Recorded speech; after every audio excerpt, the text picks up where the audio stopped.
Fala pessoas, estamos começando mais um vídeo da série que a gente está fazendo, eu, o Robson, o Eduardo, que vocês já viram. E a gente vai falar especificamente dessa vez sobre cidadania, mas cidadania num contexto diferenciado, que é o contexto de ditadura. E aí eu vou usar como exemplo a ditadura militar do Brasil, que durou de 64 até 1985.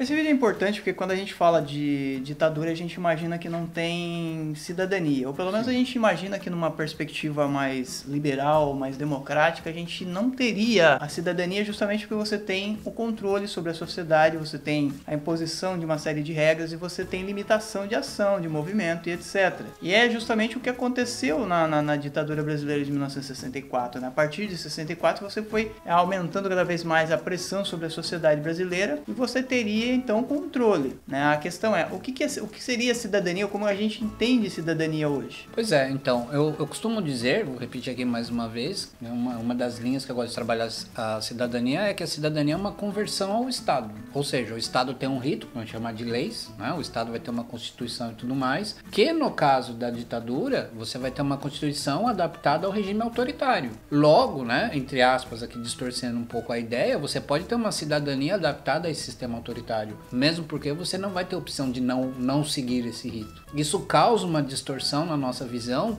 sobre que antigamente era melhor, que antigamente as coisas funcionavam, que antigamente as coisas eram mais desenvolvidas. Por quê? Porque por essa percepção que você era obrigado a se adaptar ao Estado, o Estado determinava que você visse a vida dessa maneira. Inclusive, uma explicação muito interessante de alguém que já esteve aqui no seu canal, o professor Valdinei, também professor de História, uma vez a gente conversando, ele estava dizendo o seguinte: a ditadura, ela foi muito mais pesada e foi ditadura nos grandes centros. Por quê? Porque lá eles eram mais politizados. Ou seja, no centro de São Paulo, um exemplo aqui, eu sou de São Paulo, por isso estou falando de São Paulo. Sim. No centro de São Paulo, no grande ABC de São Paulo, onde você tinha um movimento ali das fábricas e tudo mais, a ditadura foi muito mais pesada do que aqui em Jaraguá, na mesma época, no bairro do Garibaldi. Sim. Entende? Porque o lido com a política tem dimensões diferentes nessas sociedades diferentes. Então, é muito mais fácil alguém que viveu esse período aqui no Garibaldi ter essa ideia de que então não houve ditadura. E já um trabalhador na época ali no chão de fábrica que estava lutando pelos direitos e tudo mais e vinha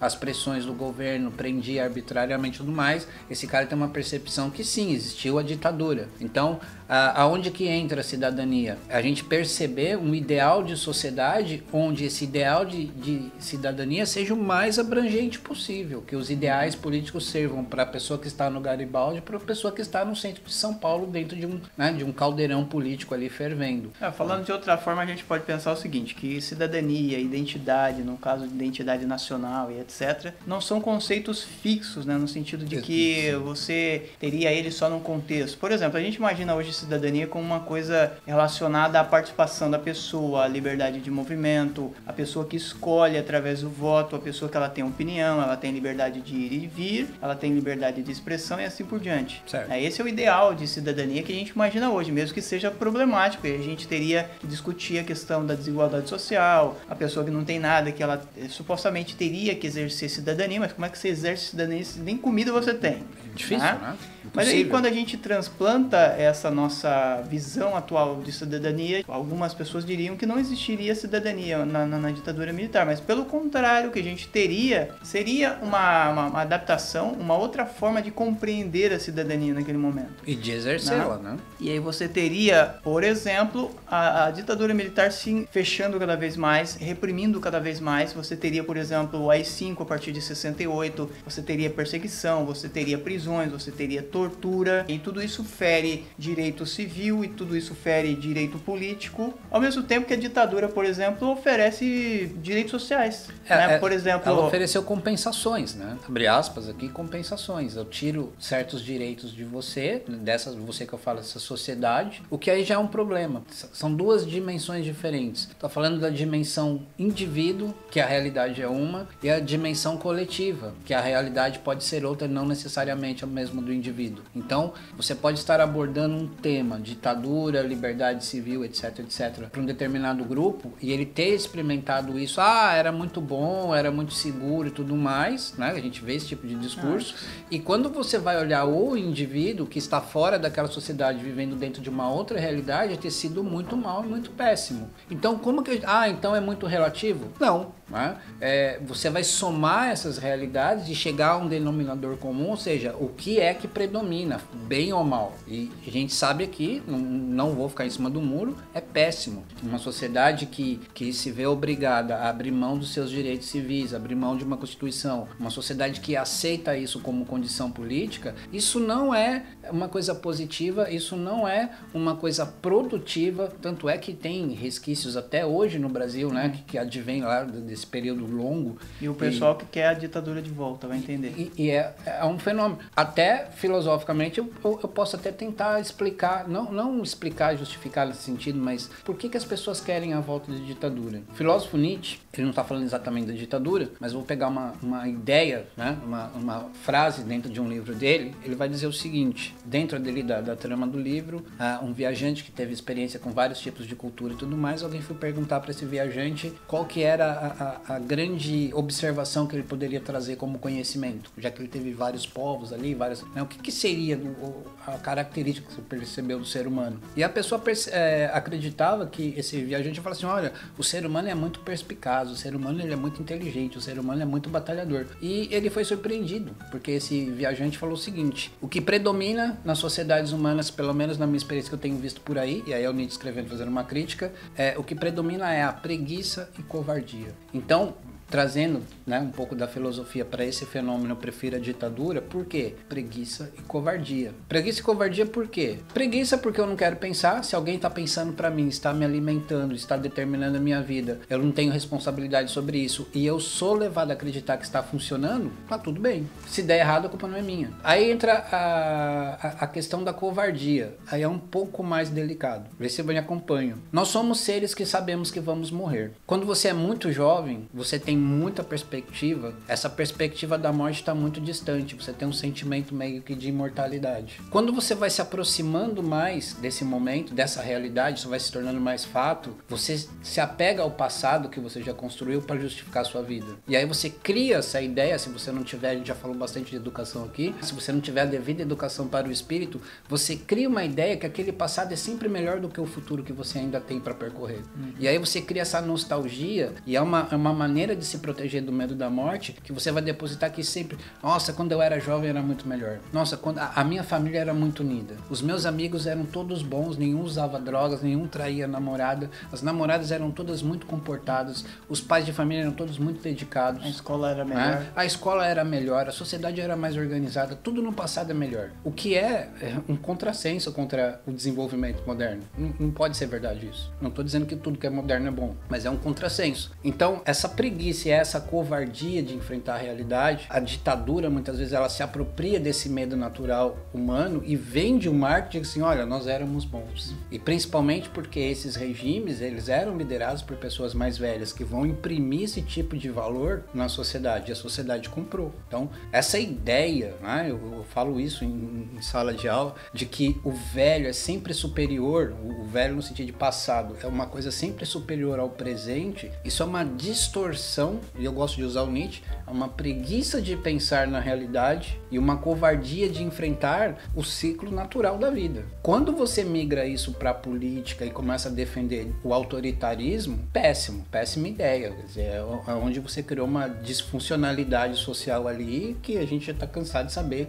Aliás, a gente não deve nunca se cansar de saber isso, né? Esquece de se cansar de saber, nunca se canse, mas está demonstrado que não funciona. Foi terrível, foi ruim, foi um dos piores momentos do Brasil contemporâneo, moderno, e não era melhor. Todos os indícios. E aí a gente imagina o seguinte, que essa preguiça, ela leva ao conformismo, né? Conformismo. No sentido de você se conformar à situação que a ditadura ofereceu a partir de 64, de você abrir mão dos seus direitos civis, de você abrir mão de direito político, de participação, de voto, de escolha, etc., porque te parece mais confortável, por uma questão de medo, né? No sentido da covardia, ou no sentido mesmo de você se sentir sentir mais confortável, se sentir mais uma posição que você não precisa se constranger. Exato. Você não precisa pensar o que você está falando ali. Você não precisa se dar o trabalho de pensar, porque alguém está pensando por você. Mesmo que aquela pessoa imponha aos demais que não querem se conformar a repressão, Exato. a censura. E aí essa impressão de estar vivendo bem, ela aumenta quando você tem censura. O governo controla os jornais, o governo controla os meios de comunicação, o governo controla as artes. E você que está conformado não recebe as notícias ruins. E isso é bom, né? É bom, entre aspas. Porque você não entra em choque com aquela realidade, você não tem que responder àquela realidade, né? Isso só muda a partir do momento em que o chamado milagre econômico dos anos 70 se mostra que não é um milagre, né? Que a crise volta, afeta o bolso das pessoas, de uma grande quantidade de gente que antes apoiava a ditadura e que passa a ser contra a ditadura militar justamente porque foi afetada de alguma forma, porque o filho foi preso, porque o filho foi torturado, foi colocado no exílio, ou porque a crise afetou muita gente mesmo. E aí muita gente que antes apoiava passou a ir contra a ditadura militar, né? E aí a gente tem uma virada, porque as pessoas que antes não queriam esses direitos políticos, que antes não queriam esses direitos civis, elas começam a considerar a necessidade desses direitos, a necessidade de escolher o presidente, por exemplo, que não aconteceu em nenhum momento da ditadura, porque sempre foi voto indireto. Uma coisa que só vai mudar de fato a partir dos anos 80. No final dos anos 70 a gente tem anistia, no final dos anos 70 a gente tem a revogação do AI-5,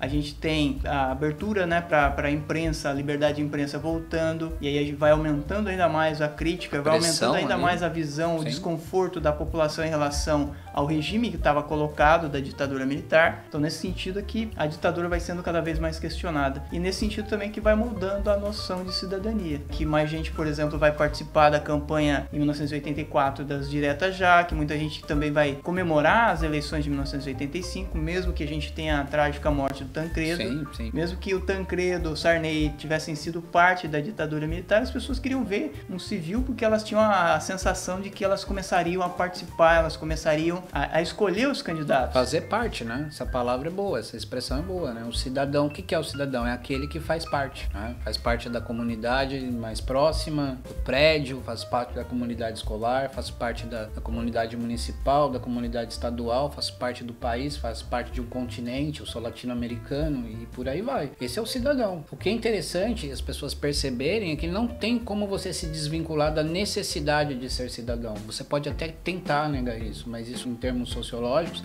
isso é uma doença social, entende? Eu negar a cidadania. Por quê? Eu costumo usar muito essa expressão. Quando a gente fala assim parece muito óbvio, mas é interessante pensar no óbvio. Por que é uma doença social? Porque para que eu exista, para que eu seja no mundo, eu preciso ser. Não tem como eu existir não sendo. Então, para que eu exista e seja, eu preciso exercer cidadania, eu preciso saber ir ao mercado, eu preciso saber o preço das coisas, eu preciso ter um rito social que fala bom dia, boa tarde, por favor. Preciso ter uma noção de justiça. Eu preciso saber quando eu posso atravessar a rua, eu preciso saber se a pessoa tropeçar. Olha como é muito subjetivo isso, a pessoa tropeça e cai, eu estendo a mão, ajudo ela a levantar, se ela precisar ir numa farmácia, eu atendo aquilo. Isso são coisas que estão ligadas à cidadania, que são diretamente ligadas à política. A definição mais clássica, vou tentar chegar aqui numa definição muito clássica de política. Lá atrás, bem lá atrás, Aristóteles vai desenvolver a ética. Então, o que é a ética? Um conjunto de virtudes que elevam o ser. O ser humano é um ser racional, é um ser capacitado a pensar e ele vai se lapidar, como o professor Eduardo no outro vídeo estava falando. Ele vai se tornar cada vez melhor. E isso vai te levar para o caminho da ética. O que é a política, segundo Aristóteles? É você pegar essa ética, que é do ser seu pessoal, e aplicar ao conjunto social. A cidade, a polis, a política, isso é uma coisa que ficou muito diferente nos nossos dias hoje. Política é continuação da ética. A política está muito a ver com a ideia de espírito grego. E a cidadania, o que ela seria? Seria o exercício desse espírito político. Ou seja, continuando em Aristóteles, não tem como você exercer a sua vida, exercer, enfim, o seu existir no mundo sem você ser um ser político. Todos nós, as pessoas falam mal de política, políticos, todos nós somos políticos. Política não se comenta, não se discute. Isso não se fala. É muito chato. Gente honesta não mistura com isso. Como não? Sala de aula fala assim, quando você chega em casa do colégio, a sua mãe fala assim, Maria Rita, já toma um banho agora antes de almoçar, porque depois do almoço a gente vai visitar a sua tia. O que sua mãe está fazendo? Ela está organizando o espaço social, ela está organizando sequências de tempo e existência, ela está fazendo política. E aí se tiver uma negociação da Maria Rita, você já tem Mãe, mas eu preciso fazer um trabalho e você está fazendo uma discussão política. É isso. Só que aí você vai pegar isso e estender para a prefeitura, para o governo do estado. Público, né? Mas é parte da existência humana. Então a cidadania é você ter a consciência desse exercício. Fazer consciente. O que a ditadura espera, para a gente voltar para o tema? Que você faça o que eu quero sem pensar. Eu determino o que você tem que ter como cidadania. Não você pensa. Maria Rita, você vai fazer porque eu estou mandando, pronto, acabou. Mas eu tenho o trabalho, problema seu. Faço o trabalho, não sei como, mas você vai nesse tempo que eu estou determinando, porque você não tem o direito de dizer que não pode. Então, esse sequestro da sua capacidade de decidir é onde você coloca ali, como resposta, o autoritarismo. Por isso que nós somos absolutamente contra qualquer forma de autoridade nesse sentido. Não somos contra a autoridade, mas esse autoritarismo, espero que tenha ficado fácil de perceber o quanto ele interrompe a nossa capacidade de viver. E aí a gente tem que lembrar, não é que não havia uma noção de cidadania, mas a noção de cidadania a partir do autoritarismo, a partir de quem mandava. Eu deixo você ser cidadão até certo ponto. Olha como uma coisa vai puxando outra. A cidadania é exercitada através do quê? Da cultura, do cultivo. Cultura vem de cultivo, de cultivar. O que é cultura? Toda ação humana. Toda ação humana que sai de você para o mundo é uma forma de cultura, porque você está existindo no mundo. Tudo isso que eu já falei. A própria ditadura, ela vai imprimir um sistema cultural em você, que você vai responder aquilo que eu espero, mas perceba, eu estou determinando, é determinista, você não está pensando nisso, e você vai assumir esse processo diariamente, você vai dizer sim a esse processo diariamente, e a partir disso eu vou ver os meus interesses, vou eliminar os seus direitos, enfim, qualquer coisa que seja um obstáculo para a implantação daquilo que eu tenha como correto, você vai ser uma oposição, eu vou varrer você desse caminho. Obviamente, dentro de uma ditadura, vai existir aqueles que vão permanecer lutando por esse direito de pensar por si mesmo, ou pensar diferente. Você tem uma visão maniqueísta da coisa, que é justamente você colocar o fato de os cidadãos de bem são aqueles que fazem parte de mim. É bem familiar hoje em dia, sim, né? Sim, se a gente for pensar, tá bem em voga. Então, o cidadão de bem é aquele que faz parte da minha turma, que respeita as minhas regras, que segue o que eu mando, e o cara que não segue as minhas regras, que questiona o que eu digo, ele é subversivo, ele é do mal, então ele tem que ser combatido, então ele tem que ser neutralizado de alguma forma, seja através da prisão, seja através da tortura, inclusive para descobrir outros cidadãos do mal, ou cidadãos, ou pessoas do mal, não necessariamente considerados cidadãos, porque ele é excluído, afinal de contas, da sociedade, da possibilidade de conviver naquela determinada sociedade, né? E a partir daí, por exemplo, é que acontece o exílio. Você tira a pessoa daquele estado, nação que ela vive, e você joga ela para um outro lugar que ela não está habituada, que ela não foi formada, que tem outras regras, ou seja, ela é jogada para uma outra realidade. Você é expulso, né? A gente podia colocar essa palavra. Você é expulso da sua cultura porque, aliás, eu te expulso dessa cultura na qual eu estou determinando e você não se encaixa. Já que você não se encaixa, eu te expulso. Vai para fora. Você é exilado, você é posto para fora. E aí a gente tem aquela frase famosa dos anos 70 lá do Geisel: Brasil, ame-o ou deixe-o. Ou seja, se você é contra mim, você não ama o Brasil. Ou seja, eu sou o Brasil. Os caras se consideravam o Brasil. Uma posse, uma apropriação, né, no caso aí do símbolo nacional, do Conselho Nacional chamado Brasil. E de novo, eu determino o que ele é, eu determino como ele deve ser. Se você não aceitou isso, cai fora. É um pouco delicado o tema, é um pouco difícil de entender, porque polêmico, as pessoas vão misturar com patriotismo, com outras ideias. Não quer dizer que a gente não deva ser patriótico, por exemplo. A gente pode ser patriota. Na verdade, a gente tem, por exemplo, o caso atual, né? Se a gente for discutir isso, não vamos entrar nisso exatamente, mas você teria o pessoal se apropriando dos símbolos nacionais, da bandeira, do verde e amarelo. Exato. E aí o cara que é contra, ele não pode usar verde e amarelo, ele não pode usar a bandeira, ou ele não poderia, por exemplo, usar a bandeira, a camiseta da seleção, sim, né? Sim. Hoje em dia, se você usa a camiseta da seleção, você acaba sendo identificado com determinados grupos. Exatamente. É justamente nesse sentido que a gente diz que a ditadura, ela se apropriou desses símbolos nacionais, da bandeira, do brasão, do hino e etc. Ela ganhou espaço e popularidade com o crescimento econômico, que depois se mostrou uma falácia, ganhou espaço espaço, por exemplo, com o futebol. A gente teve a vitória do Brasil em 1970, só que depois a gente foi percebendo, a gente não, né? Quem viveu naquele momento foi percebendo que aquela realidade não era exatamente o que os militares diziam. E quando você tem uma abertura da imprensa, você tem ainda mais aparecendo os defeitos do sistema. Você tem um processo de abertura que acaba em 1985 e volta ao governo civil. Só que não é um processo tão simples também para transformar essa realidade brasileira e também a figura do cidadão, porque você tem de 1985 até 1989 um processo, né? Ou até 88, na verdade, que a gente teria a Constituição de 1988, que sintomaticamente é chamado de Constituição Cidadã. Em 1989 você teria novas eleições, que teve um defeito, né?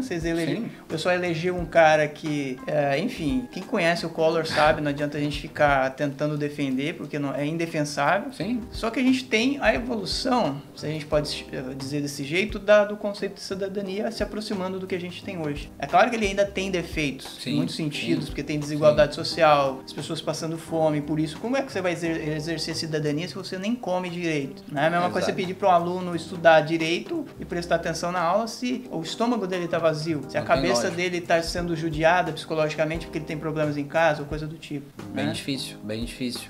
Já que a gente está falando sobre ditadura, você é ditador aqui, ditando uma regra. Tudo que você não pode admitir é você aceitar um retorno de uma ditadura, de um Estado autoritário que interrompa o nosso processo de evolução. O Brasil tem 1 trilhão de defeitos. O brasileiro, enfim, é um desafio muito grande ser brasileiro e ser cidadão no Brasil, mas nós estamos em evolução. A gente não pode deixar de acreditar, não é nem acreditar, enxergar isso. E a gente não pode deixar de acreditar na democracia também. Com todos os problemas da redemocratização, das corrupções e dos impeachments e com todos os problemas, a nossa democracia é uma democracia em evolução. Então, se diante dos problemas você quer retornar a um estado de autoritarismo, aí você interrompeu a evolução.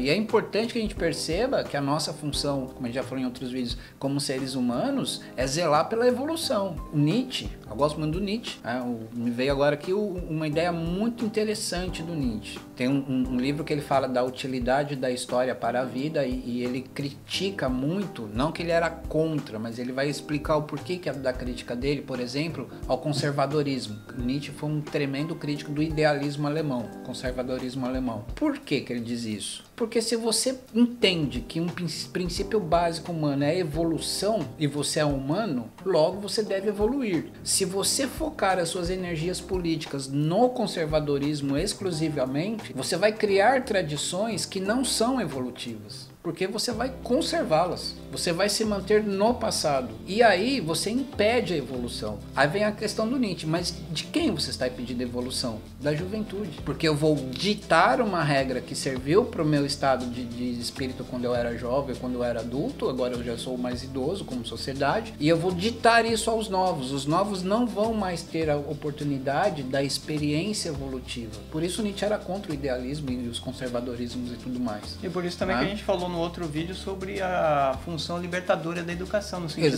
de libertar o pensamento, de libertar a transformação, a continuidade, a reflexão sobre a sociedade que a gente tem, aquela que a gente quer. Reflexão. Mas perceba, José, essa palavra para o filósofo é mel, assim, reflexão, que é a primeira coisa que morre no Estado autoritário, né? Qual que é o primeiro projeto de todo Estado autoritário? Sufocar a reflexão e colocar ideias já presetadas para um ambiente de massa. Todo mundo começa a pensar muito parecido. Então, o que é mais provável que aconteça numa ditadura? Que você aumente o número de universidades, que você aumente o debate público, que você aumente a quantidade de intelectuais, ou você cria um símbolo na seleção brasileira de futebol, ela ganha a Copa do Mundo e a gente fala, nossa, que orgulho de ser brasileiro. Tá, por que você tem orgulho? Quem faz esse país? Nós, os ditadores. Então, ditadura é bom. Então, você pensa muito menos e adquire, abre aspas, uma felicidade imediata. Essa palavra que você falou, a reflexão, é o que é primeiro morto no autoritarismo. E eu volto a dizer, nós seres humanos, nós somos frutos de uma evolução que vem através da reflexão. Se a gente abre mão da reflexão, você está abrindo mão de ser humano. Você decidir que é melhor para a geração mais nova aquilo que já foi feito, você não está mais exercendo a sua reflexão para perceber que não funciona. Não funciona. Simplesmente assim, a juventude vai estagnar, as mentes irão estagnar não irão funcionar. E o que não funciona? Aí entra num assunto delicado. Eu sou da área da filosofia e tudo mais, eu sou um filósofo existencialista, estudo muitos assuntos ligados à existência. Então, eu tô te dizendo, com base nesses estudos, dos anos 80 para cá, o que a gente observa? Por exemplo, você tem um vertiginoso, palavra em vermelho, vertiginoso, ou seja, um grande aumento de depressão na sociedade. Principalmente aí também em vermelho, entre jovens. Uma pressão também, né? Então, assim, você tem um efeito novo na sociedade, você tem os jovens mais deprimidos e a depressão na juventude, ela é terrível. Por quê? Porque se você já não consegue dar conta do mundo logo quando jovem, como que você vai chegar aos 60, 70? O que eu quero dizer aqui para fazer um contraponto, se eu venho com uma ideia conservadora que antigamente era melhor e eu quero colocar os valores de antigamente para essa juventude que já não está dando conta, você sabe o que eles vão fazer? Eles vão se matar. Por quê? Porque a cultura que eu estou querendo impor não dá conta dessa nova forma de pensamento do mundo. Eu tenho que pensar o novo, novos cientistas, novos estudos, novas políticas, novas formas de governo, novas formas de comportamento social. E é fato, isso não estou dizendo, a ditadura não permite essa renovação dos comportamentos. É por isso que a gente não acredita em ditaduras, é por isso que a gente acha não, a gente tem certeza Sim. que a solução é a gente pensar a forma como a gente vive, no sentido de aprimorar a democracia, aprimorar essa ideia de cidadania que veio desde, no caso, o Brasil, desde a redemocratização, que vem com seus tropeços, com seus defeitos, como o Robson já falou, eu também já falei, mas nós não podemos desistir de continuar esse processo. Exatamente. E pegar esse seu gancho, continuar o processo. Quer dizer que você despreza o passado, você é moderninho? Não, não é isso, mas eu prezo pela continuidade do processo. O passado tem todo o seu valor, mesmo que eu tenha críticas a certas coisas do passado, mas o passado já foi construído, ele faz parte daquilo que somos, mas nós não podemos ser só esse passado, porque aí entra de novo a questão do Nietzsche. O Nietzsche, na sequência do livro dele, está dizendo o seguinte, isso é um pensamento que eu acho muito, muito importante. A única obrigação moral real de uma sociedade, de um cidadão, etc, etc, seria você poder zelar pela continuidade da vida que está depositada nos jovens, porque quem que é a renovação da sociedade? Os mais jovens. Os mais velhos tendem a conservar, isso é natural. Então, você é contra mais velho? Não. Mas quem que é a renovação? Os mais novos. Então, quando você preserva esses mais novos e permita que eles fluam, você está permitindo que ocorra a evolução. Porque é ali que vai ocorrer a evolução. Isso é natural, isso é histórico. Quem que vai inventar uma nova teoria? Um novo cientista. Quem que vai inventar uma nova teoria social? Um novo sociólogo. Quem que vai inventar? Isso é natural. Quem que vai ganhar a Copa do Mundo em 2000? A nova seleção brasileira, não é a de 70, entende?